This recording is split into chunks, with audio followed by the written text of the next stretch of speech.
right. Welcome back to another Future of Church, where we are exploring the ever-changing landscape of faith, technology, culture, all sorts of fun things. I am Christopher, and I'm Joe. hey, there we go. You know what? You're a few weeks out of practice. It's been a while since we've dropped a new episode, but you nailed it. You nailed it. So I'm glad. I feel It's good. You can't. Yeah, right back in the saddle. Yeah. Yeah. So for those of you who are listening, we have been out for a bit. I was tired of doing solo episodes. And so I said, I'm just going to wait till Joe comes back. So he is back from vacation. I'm looking forward to dialoguing with him on this. And the topic we're going to talk about today is the topic of professional identities and where that fits in our Christian walk, but also how AI and the advancements in technology is really starting to disrupt this. And I think it's revealing some things about ourselves that I think a lot of people are uncomfortable with. And so it seems like a very timely topic. And what I'll kick this over to you, Joe, because I'm curious your thoughts on this. What sparked this for me was several weeks ago, Larry Summers, who is the CEO, or not CEO, he is one of the senior board members for OpenAI. And so he's obviously very close to what's happening in the AI space. And he came out, he's not an AI specialist, but he's an economist. So coming at this from a different lens, looking at economics and all this stuff. And he came out and he said, based on what he knows, what he sees artificial intelligence completely eliminating the need for any human involvement in the labor market in the foreseeable future, which is a pretty bold statement. I've got my opinions on that statement, but I'm curious your reaction to that. How does that make you feel when you hear that? It makes me feel like I don't know if I'm like, Xerox, who's like, computers, fad. Right. Or then, Kodak with film. Yeah. Oh, these it's digital like, I know this nonsense. This mouse as an interface. What? No. Yeah. Stupid. But my gut reaction is I don't see how. I mean, I guess from the Xerox perspective, they're like, oh, this is a fad. It'll never catch on. It's too out of reach. And I think in this case, it's less about that and more about one part is level of trust in the technology. Another part is I think we've talked about like the need for human connection. And I think that is true of labor as well. I know even at where I work, whenever we start talking about even automating things or using AI to do something, the first thing is like, hey, even if this is all automated, we need to be the ones who define the process so we can hold the bot, accountable. Like we know if it's doing the right thing or not, because we've defined what's right and wrong. And, a human in the loop in terms of a QC check, in terms of, whatever, rather than bots holding bots accountable for this and that, regardless of how smart they are. And as long as our, training for how to work with AI includes, what are they called? Like one of them's like hallucinations. There's a couple other terms that aren't springing to mind right now. I think people are going to remain skeptical that a bot, regardless of how smart, is going to be able to be truly independent in that respect. And even, even in interpreting things, because I think we're looking, when I say we, I'm talking about my workplace. We're looking at it to generate insights that we can then put action on. But to say that sweepingly across everything, it'll make human labor obsolete, I think ignores the reality of how humans interact with technology now. Like if he's talking like far enough in the future or whatever, but it's also interesting that even in our most far-reaching fantasy worlds, at least the ones that I've interacted with, when we think about our utopian futures, there's still some element of human labor. There's still a human in the loop. There's still people telling the computers what we want them to do, or if that hasn't happened, it's only because the robots have decided that they're not going to take it anymore, and it's a dystopian Yeah. future. Yeah. So it feels like it ignores human nature in many ways, I guess, is probably the shortest version of that. To say Yeah. Well, I mean, all things. yeah, the two things that I think really stood out to me when I first heard this, because what I don't like is there's a lot of really inflammatory fear monger. I actually see Yeah. two extremes. There's the attitude of like, it's never going to do it, type of a thing. And then there's the, oh my gosh, the end of the world is coming. I think the two things that really it rubbed me the wrong way was, first of all, one, to me, it comes from a position of arrogance, because I just think about, we don't know. And again, this just goes back to like the biblical truth of, we don't know what the future holds. Yeah. So to say conclusively, I know enough about the future to predict that conclusively it will eliminate the need for human nature assumes you actually know enough about what's coming to even be able to say that conclusively. So Yeah. to me, that's where I'm like, I just don't say things like that. But I think the other thing from a biblical standpoint is that at least gives me kind of the hope of, well, it's not going to completely go away, is work is in the early chapters of the Bible. It's not like a bad thing. So Right. it's part of God's creation. I think the part that is going to be interesting to see over the coming years is how it's going to change. And I think that's what's been really interesting, at least in my observations on kind of the cultural space, the workplace spaces. I mean, people's jobs are going to get massively disrupted. Oh yeah. And 100%. there are going to be lots of jobs that get eliminated, that just straight up don't exist in 10 years, which isn't new. Right. But I do see a lot of just really discomfort with people going, Yeah. but this is who I am. And Yeah. that's the part that concerns me, is that it goes, whoa, when all of a sudden your work is who you are. Yeah. Now you're in different territory. Yeah. Because I think two things to kind of, you're talking about how, work will change and some positions won't exist. Like in our space, and it's probably true in a lot of places, it's more about using AI to compensate for speed. Like we have X number of people to stay competitive. We need to be this much productive so that we don't have to keep hiring more and more and more and more people to go faster and faster and faster. Because at a certain point, you're not going faster. You just have more people screwing things up. Like using AI to help us be faster with the same amount of people doing the same work. I mean, that's where we're at now, is trying to do that. Like, we're not even at a point where we're saying, if we do this, we can eliminate jobs. We're like, if we can do this, we don't have to keep chasing our tail around personnel and, burning people out and having to deal with turnover and all of that. Like, and that's where a statement like that, the arrogance of it to me is just how broad it is.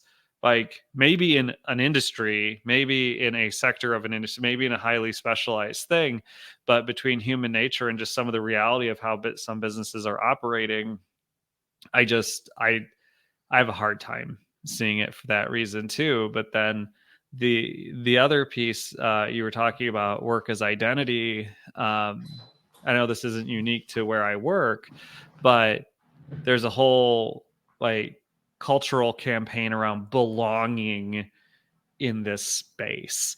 And it really rubs me the wrong way, because I'm like, I shouldn't, like, I should be welcome here. I should be able to function here. I should be incorporated here as part of the team with my ideas respected and everything. Sure. And that should be true for everyone. That's just a baseline of human kindness and respect that we owe people for, being made in the image of God.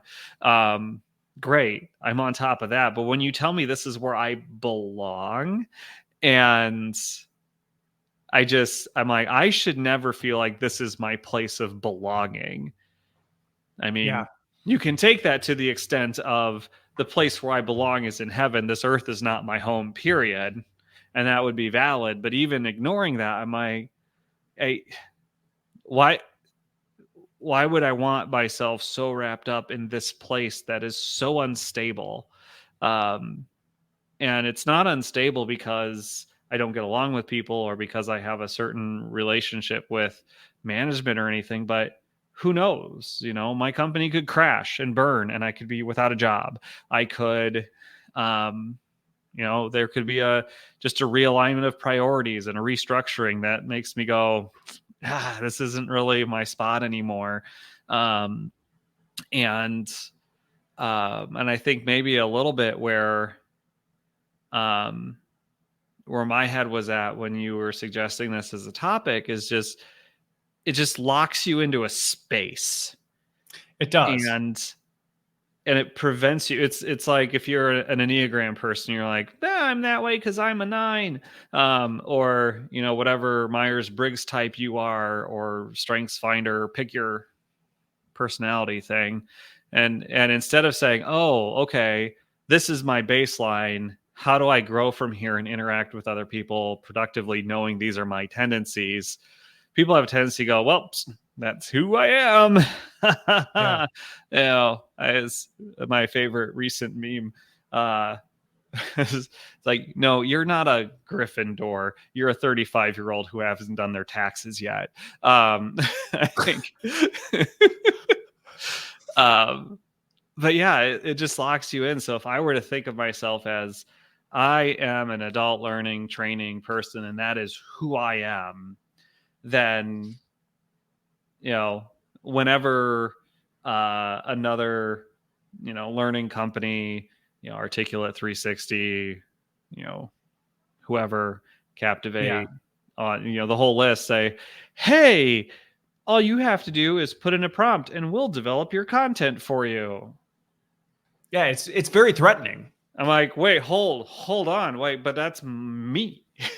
Well, and I think what you're hitting on right there, that in a lot of the conversations I have with people recently, I almost feel like it's a level, and this is one of the challenges, I think, especially as Christians, we have an opportunity to lean in and first of all, do some self-examination on ourselves, but also be a light to other people right now at this time where it's very disruptive. Is I'm not even seeing people as much being identified as, like you said, like an adult learning professional. Yeah. They're actually identifying themselves by the things they're doing, which to me is even one step more dangerous, because you're like, well, no, I don't even see myself as an adult learning professional. I see myself as the person who takes the PowerPoint and puts it into the thing. And you're like, well, now you've not only identified yourself with something that's fragile, which is like an industry or a field, you've now identified yourself with the stuff that you think is associated with that. And that's, to me, where I see a lot of fragility right now, where, people are like, oh my gosh, this chatbot is now doing this. Yeah. What is even my purpose anymore? And you're like, whoa, like you thought your purpose was wrapped up in making the templates or doing the spreadsheets or whatever. Yeah. Yeah. It's just remembering one of the places we're working at together and showing someone like, you don't need to manually create a table of contents for your document. You just use the formatting rules and then you have Word do it for you. And it's like, right, but then what do I do? Because every step, whether it's the thing as an output or every step in the process, like wherever someone derives value, when it's in the weeds and not in the product or and even sometimes the product, but like anytime you automate something, say, well, you don't have to do it that way anymore. But it's like, but that's how I do it. And it's how I know that it's right. You're disrupting my process. Yeah. Right. But that means you have less to do in that process so that you can do other cool things, right? Or you can focus on these other pieces. You can be more creative. You can be more whatever. And, the more you box yourself down to a more and more narrow sort of a thing, you're right. It's the more disruptive it then is to have even a convenience come into play. Yeah. Well, Well, and I'm the person who takes the Excel sheet report, and then I put in all the formulas, and then it becomes a different report, and then I send that out to everyone. Okay. But what if you didn't have to do that? yeah, But I'm the one who does it. But I'm the one who does it. And I think, one of the things where more and more people are having to face this, and this is where I'm really empathetic to it, is I think just in our own pride and ego, like it's easy for us to look at, oh, those other things, it does that. And, automation happens over here. And there can be a little bit of a classism where it's like, well, that can be automated. Who cares? They'll figure something else out. But what I do is super unique and, complex and whatever. But I think this is where the mask is getting ripped off on this for a lot of people, because AI is actually able to do some very advanced, complicated things that historically we've thought, well, there's no way AI could ever, technology can ever automate this. I've got a gentleman coming on my other podcast where they have perfected or are close to perfecting breathing into something. The scent of your breath can detect lung cancer. Yeah. Because AI can actually, analyze and smell all these different things and then detect what it is and identify the patterns, which I can see if you're a physician and you've been like, but my job, people go get scans and then they come to me and my job is to detect whether they have lung cancer. That's a very disruptive. I'm very sensitive to the fact there are a lot of things that people are going, but I've spent my whole life, my whole career doing this. And you're telling me that in the next 3 to 5 years, I won't have to do that. And I think that's what leads to statements like AI will eliminate the need for human labor, because it very much can create that perception. Yeah. Well, and and that's at a point in diagnosis, I know, and this is, I'm kind of coming more towards where the company I'm at has seen opportunities rather than, scary. But I know one is just like, hey, buried in these mountains of case studies and clinical trials and all this stuff that no single person, even your expert in this field, hasn't read it all. An AI can read it all and make connections that we would have just missed just because of our limited capacity. And so there's a whole thing in that we're using for pharma that's saying, hey, actually, this mechanism of action or this drug product or whatever actually might work for this super rare condition that has no treatment, because and then here's the connection all the way through, and here's all the resources that we pulled that from so that a human can go check it, Right. And do all that stuff. But it's like, it's doing things. So it's doing things that humans can do that we wouldn't need to do anymore. It's also doing things that humans can't do. And in some ways, even doing that takes something away from someone, because they're like, well, what's the point of me doing my research if, this digital clown can go do it for me and then I just review it. Okay. I'm just the human in the loop now. It's well, and I think this goes back to, and I think this is why we as Christians have a really unique thing that we can bring to people who right now are very disrupted by that. I mean, we're right in there, but I think about, I was on 2 different podcasts recently. One was about imposter syndrome, and one was just kind of somebody had wanted to dig into kind of my backstory and some of the details of things. But one of the things that I think was really interesting about it was, as we were talking about, like, one of the questions was, who is Christopher Lind? Yeah. Who are you? And when I think about that through the Christian lens, I think about that as like, I am Christopher Lind. Like, that's who I am, Right. because that's who God has made me. And in Christ, what I do outside of Christ is, no matter how big, impressive, whatever, it means absolutely nothing. But in him, even the most trivial things I do have eternal value and eternal purpose. And so it's one of those things where it's like the stuff we do actually, it just really, it's this whole AI boom has made me even spend a lot more time introspecting on like, really, I'm a dad, but that could be taken away tomorrow. My kids could get killed in a car accident. That could be gone. I'm a husband. Well, something could happen to my wife. I'm a this. Like, well, that can all be taken from me. But what can't be taken from me is the identity that's been imbued in me by Christ. Yeah. Well, and hopefully I don't sound like a pious gas bag when I say this, but like one of the prayers that I use periodically that I just find to be grounding is just verbally acknowledging that in Christ I have all that I need, period. Like, no house, no food, no money, no car, no whatever, and I still have all that I need. Every once in a while when I'm just like, when people are posting about nuclear apocalypses and World War III and all of that, I think about, man, if something were to happen, how would I know? Like, okay, first, my brother and his family, written off. I'm never going to see them again, probably. Like, how do I contact them if all of our cell towers are destroyed and our infrastructure is gone? Right? No idea. And even being 4 hours driving away, that doesn't seem like very far. But if you don't have mobility and you have to walk or ride a bike or something, like, that's an eternity. Like, how do I get there? I don't have horses, and it's like, how much would I be giving up, and yet still knowing, like, would I? And this is a question, it's the category of you won't know until it happens and then you'll find out, right?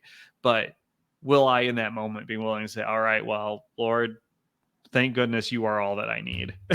Like, thank goodness for that, because now I've lost connection with everybody. I don't know how to communicate with them. I don't have any means of doing it. All the things I hold precious are gone. Except for that. And so, it's something I try to keep in mind periodically. And I do that for myself, at least through kind of that prayer, like, you're sufficient, you're everything I need. And, and it's, the idea of becoming, like, changing vocations and going into ministry where I'm definitely not going to be paid the way I get paid now, is one that it's kind of frightening. But then it's like, okay, but what's keeping me from doing it? Is it legitimate stewardship? Is it just fear? Is it, what is it? I don't know. We have to sort that through. But where I'm coming around to is, like, if my identity was sunk into something I did, then any sort of move, even if I'm making that decision, is just threatening to me. Like, and I can end up holding myself hostage in that decision by saying, but right now I'm a leader in this organization, and I'm a leader in my church, and I'm a leader at home. And if I go and do this thing, I'll be a leader of maybe nobody at church. I won't be a leader in a workplace. I won't, I'll have my family if if they agree that I'm not being an idiot and reject my leadership outright, which I don't think they will, but would. But it's, I think that's where, even if we're talking about strictly what does Christ have to offer for us in the midst of that statement, okay, let's just assume it is true and it will eliminate. Like, labor. let's play this use case out. Maybe it does. Yeah, maybe that happens. That's going to have, of course, my other thought, that not necessarily contrarian, but I'd love to, if he's an economist, like, hear what he thinks that does to the economy.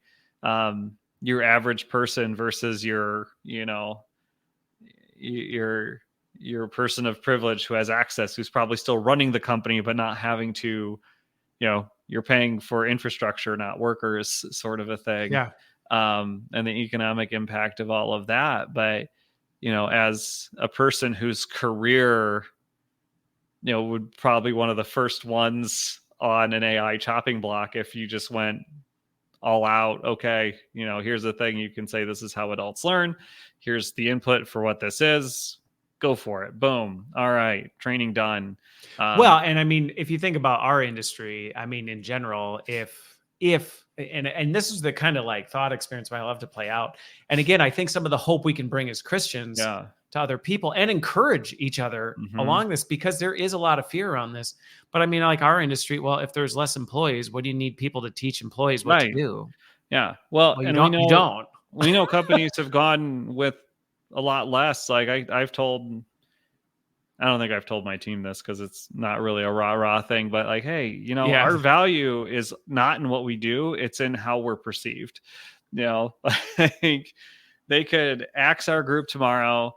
We'd be gone. They'd find people who like training and are passionate about training in the different functional groups. They create their own training and they would be fine. Probably, like, we're a service.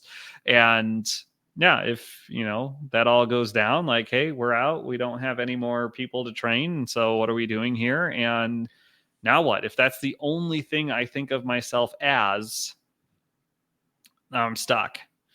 And my family is stuck because I don't have anywhere to go for me.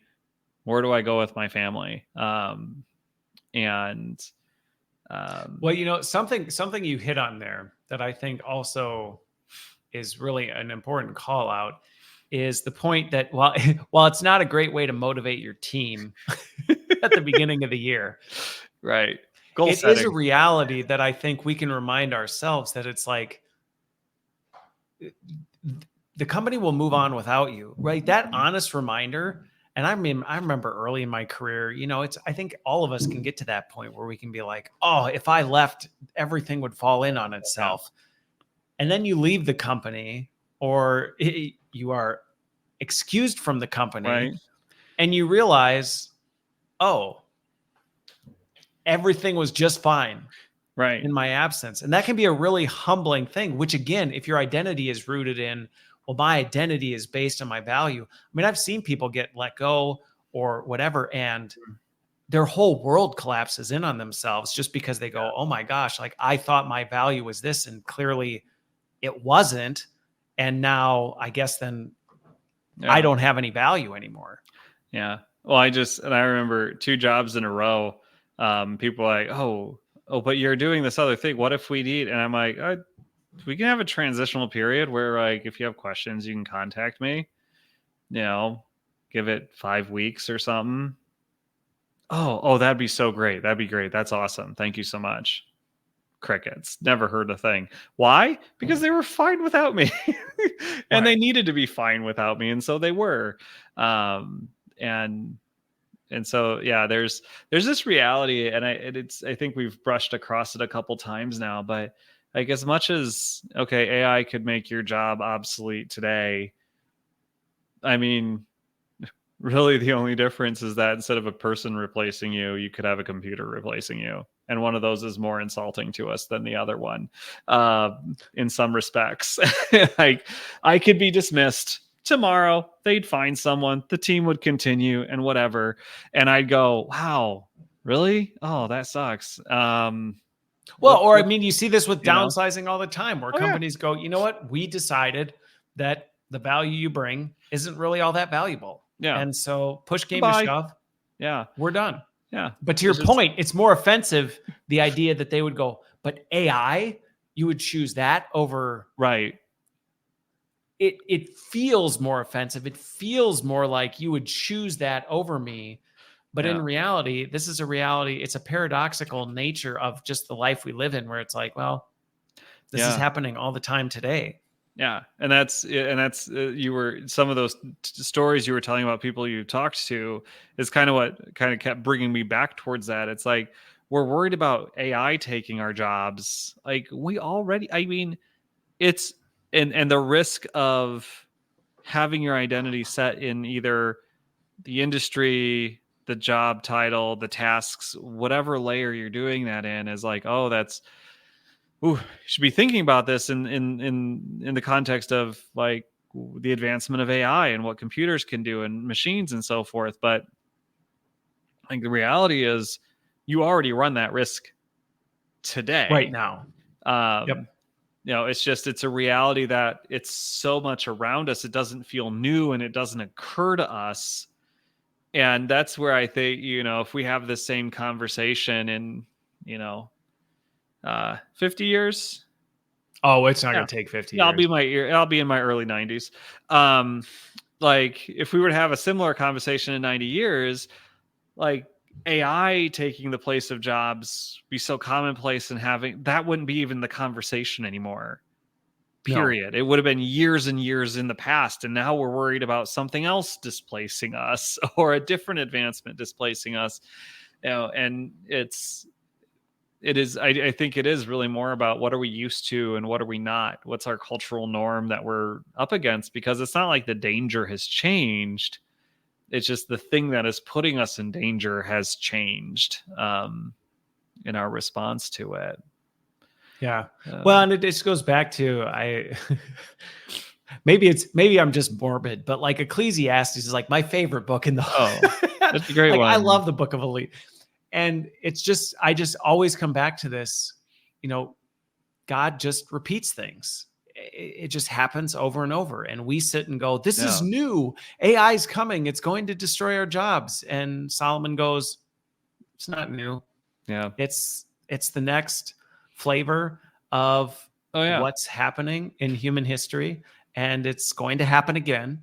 Like you said, if we had this conversation 40 years from now, it won't be AI's coming for our jobs. It will be something else is coming for our jobs. And 40 years after that, it'll be the same conversation. And we'll think it's just as new and just as disruptive as it's ever been before. Yeah. And the other thing, and this is something that our pastor talks about a lot, is when your identity or your hope is in something other than Christ, if it's in yourself or your work or whatever, that puts such a huge burden on you. Because forget losing your job. What if you're the Excel sheet person and that is what you do and then you screw it up? Like, oh man, you just dropped the ball on your whole sense of self. Like, you didn't just fail a task and then you recover, whatever. Like, you dropped the ball on your whole sense of self. If people start telling you that as an adult educator or an e-learning developer or something, like, hey, you're getting really out of date, you're not really cutting it, what you've been doing isn't really doing it for us anymore, like, that erodes your whole sense of self. And it's such a huge burden to try to keep up, stay ahead of the curve, do this and that. And it becomes so self-oriented that, then you have all the sticky issues of pride that rolls in. And it compounds itself, versus if that's just a thing you do, but it's not who you are, it's easy to recover. And you can say, well, I still have Christ. I still have my hope, and I will fix this Excel sheet. Right. Well, and I'm curious your take on this, because I think this is one. So if somebody's watching or listening, hopefully they can kind of resonate with this, because depending on who I talk to in the field they're in and the industry they're in, I've seen all different sorts of feelings on this. But there is an overarching air, and it's a valid one, that, hey, staying where you are right now is actually falling behind. Mm-hmm. Like, complacency is you're falling behind, which, based on what we're talking about, we're not necessarily encouraging people to say, so just be complacent and who cares, because Christ will get you through. But I'm curious, on your end, where do you walk that line, or how do you walk that line? Because it can be, you can go too far in either way. You can either go into this, like, it's my whole identity, I'm paranoid, I'm just striving to stay ahead and whatever, and gosh, if anything happens, like, it's going to blow up. Or you can go the other way and go, my hope is in Christ, so by golly, I'm just going to sit on my thumb and If everything blows up around me, well, then everything blows up around me. Yeah. I mean, you know me well. I tend to take the lead from my surroundings. I don't, I have some broad stroke visions of the future that I'm like, yeah, we'll paint around those edges when we get there. But for me, I think I personally end up running the risk of being further behind and just staying where I'm at, because if I'm in a stagnant organization, I will stagnate with it. And so for me, a lot of it is just the way I pursue it is less about being up to date on every latest technology and every trend and there's this new learning widget that's really cool. We got to bring it in. We got to do something with it. We got to always be on top of the bleeding edge of everything all the time. And more of okay, what did we do last time? Did that work well? Is it great? Are there specific things we need to fill? Okay, what's our baseline? How can we improve on this and just do something better? I'm a lot more incremental in my approach and just look around and say, what's the need here now? And if I ask for stuff to make things cooler or better, what are going to be the hurdles, and is it worth the squeeze and whatever for trying to do that? And so I think it would be irresponsible from my end to just be like, let's see, last time we did PowerPoints, people liked it. It was okay. It's what they're used to. Let's just do PowerPoints again, but maybe do them bigger and better. As opposed to saying, hey, maybe just we need to get out of PowerPoint as much as we can, and just see if we can leave that behind. And then anytime,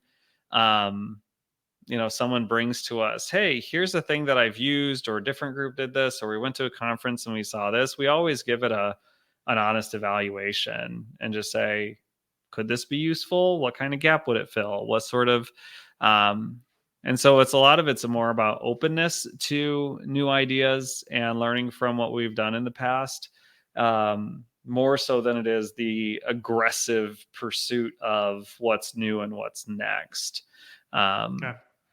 Whereas, I know you're kind of other end of the spectrum, not where you're chasing it, where you're chasing your tail and just implement everything you see because it's new, like we've encountered before. But you're more pursuing the what's new and what's next, so you can evaluate it and see if you can implement it. You're more the fire starter end of things than, then I'm more at the other end, where it's just kind of all right, let's see if we can do better. Yeah. Well, and I think the wisdom in that for everybody, because I think this is where I see opportunities on both ends right now, as it is really uncertain right now. I mean, that is one of the things. There are certain things that over the last 10 years I've looked at and gone, that's not going to happen in my lifetime, that I'm like, oh, it's here. And it's like really good. And then there's other things where I go, oh, for sure, this will be at this point by this stage. And you go, we still haven't progressed with this. So I think that uncertainty is really adding I was a lot promised flying cars. Yeah, right. Like, where's my flying car type of a thing? I'm still driving these gas guzzlers. And I don't, little bit of a sidebar, but like even the whole electric cars, like for a while it was like electric cars are the new thing. And now Musk is like on the verge of like, I don't know, this electric car thing's really going to work because of the variability of batteries. Yeah. And so we're running into this like, okay, but I think the wisdom that comes out of what you said was like finding what that right balance is, so you don't end up on either end of the spectrum. Yeah. Because on the one end, and this is the part I'm always having to be really careful of, is like, okay, how do you not just push so far, so fast, and almost this fear of like, but if I don't stay there, like the world's going to end. Yeah. And coming back to the center and going, well, and I think over the years I've gotten better at that, where it's like, okay, that is what it is, and we'll see where it lands. But I think on the other side is that risk that I will say right now, I see a lot more people struggling with, which is almost this resistance to change, and maybe not really believing how disruptive this change will be, and thinking, and I see this amidst certain circles more than others, but I think largely it's a general trend of there's a lot of disbelief about how disruptive this advanced technology is, and being super close to it, I'm like,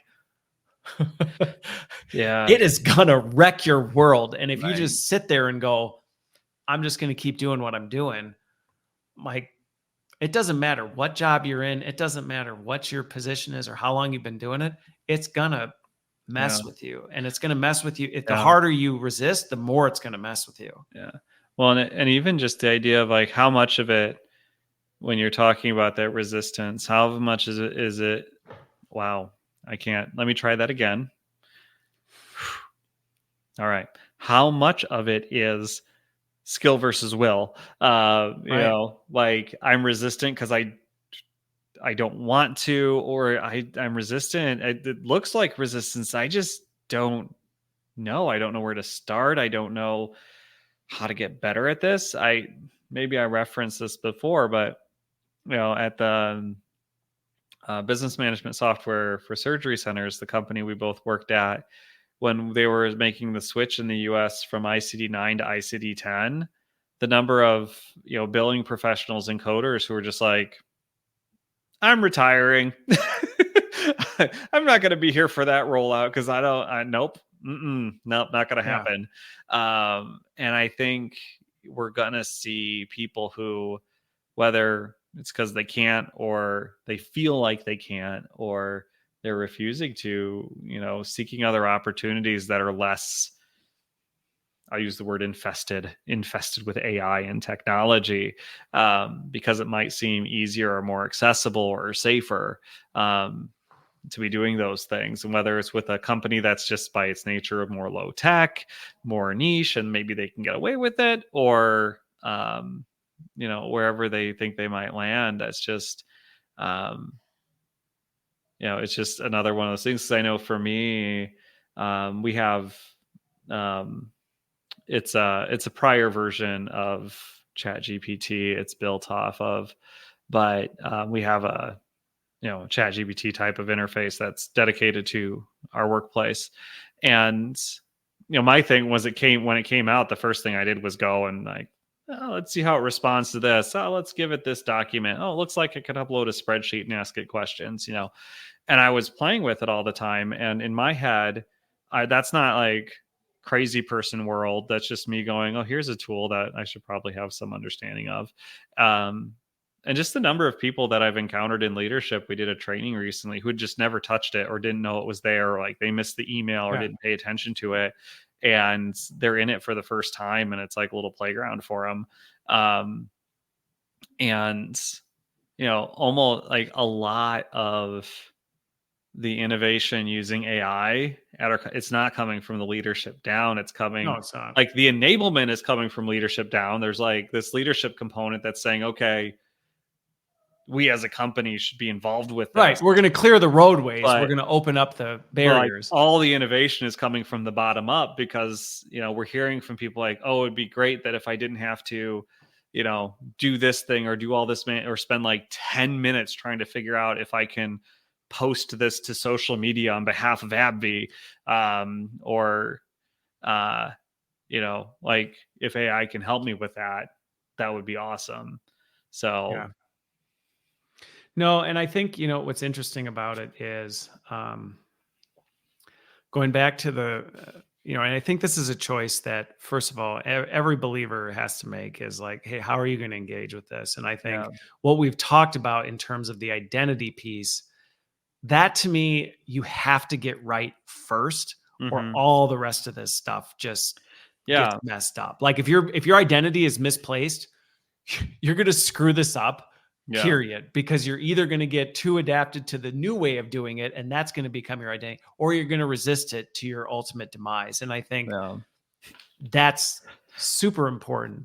But I think the other thing that you mentioned that I think is just something that as I've kind of coached and worked with different people on this from a career standpoint is, you know, if you're someone who loves doing the analog or traditional way of doing things, there may always be a place for you, Mm-hmm. but the path is going to become exponentially harder, and you're going to have to be that much better at it to be successful. Like, I just think of some people who, like, I don't know, they're really good at like wood crafting, or they're really good at this. And it's like, well, the vast majority of people are going to go buy it from IKEA because it's cheaper. But there will always be a niche that really wants it a certain way. You're just going to have to work that much harder to be effective at it. Mm-hmm. On the other hand, the embracing of new ways of doing things. And I think this is sometimes where I get concerned about the conservative, or just kind of the Christian's resistance to AI, is I continue to see it opening up more opportunity for us to shine the light of Christ in the work that we do, because we're less distracted with some of this tedious nonsense that actually prevents us from actually being a light to the people that we're working with. Yeah. Yeah. No, and I agree, because if we behave that way, it's also I'll deviate a little bit. It's also in how, history will perceive all of that. One of the podcasts I listened to talks a lot about kind of attitudes of the church towards a particular thing, and how that actually held back the adoption of that thing. Something I never would have thought of. I know I used a hammer as an example in our very first episode, because I completely forgot I already had a real example, which was the fork. Like, there was a lot of, trepidation, like, no, the fork is evil because we have hands. God gave us hands with which to handle our food. Why would you use a fork? That was like an actual legitimate theological argument at the time that prevented people from using forks. And very recently, some episodes about anesthesia, and how using anesthesia generated a lot of questions about the nature of pain and its purpose.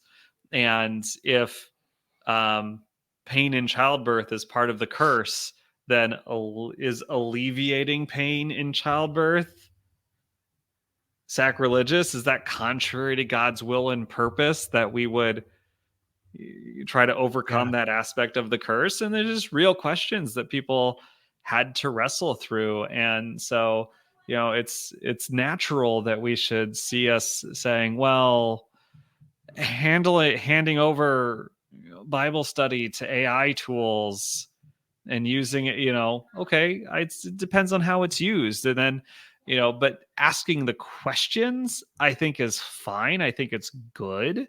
I think where you're talking about the very kind of stereotypically conservative approach was just to say, we're doing it right and righteously now. Anything different from that is therefore not right and righteous. Right. And where I think it's more along the lines of, using ChatGPT to write a paper and just submitting the paper as is. Right. That's problematic for a variety of reasons, but just using something to say, hey, I'm studying this, give me some resources and a summary of those things, just so I can get started, or see something maybe I've missed, or, things like that, and use it to spark thought processes, and to fill in the gaps of your own understanding. Like, I'm never going to be, yes, I listened to the entire History of Rome podcast by Mike Duncan. Love that guy. But I'm never going to be an expert on Roman history and customs during the time of the apostles. Right. But with AI tools, I could say, hey, what's the historical context around this custom? And get an answer. Go, oh. Well, and I think I think you hit on a really important point, and I think it's just this resistance. And I think, to your point, that's why we started doing this, was so that we could actually explore these through a biblical lens and talk about some of this stuff, where we go, well, how do we think about this as believers? Because it is easy to get caught up in what you hit on, where it's like, we start to think the things we do or the way we do it is Mhm. righteous. And then all of a sudden it's like, well, anything different than that must be Right. unrighteous or, in rebellion. And I think of, I had somebody on my other podcast. He's a professor and he does a bunch of other stuff, but he was a professor. And so we talked about this in terms of writing papers. I said, how do you feel about your students writing papers? Because I'm curious your take on it. And he's like, I've just adapted. He's like, I don't care if they use it to help them write their papers. What I care about is if when I read it, I go, you didn't think in what you put together. He's like, I don't even care if 90% of what was written was actually written by it, so long as you went through and you were the one who said, this is the argument that I'm trying to present, or Right. this is the position that I take on this. If it's actually taking the effort of clickety, clickety, clicky, like writing the thing, I don't care about that. He's like, but I can tell the difference between when somebody has cognitively put in thought and structure and purpose behind something versus write me a 10-page paper on the history of Rome. Yeah. Save to, Doc Acts. He's like, Right. well, and I think that's where we're going to be in this age where our identities are kind of being shaken up a bit because we don't realize how much we've intermingled our personal identity with Right. the things that we do. Yeah. No, yeah, absolutely.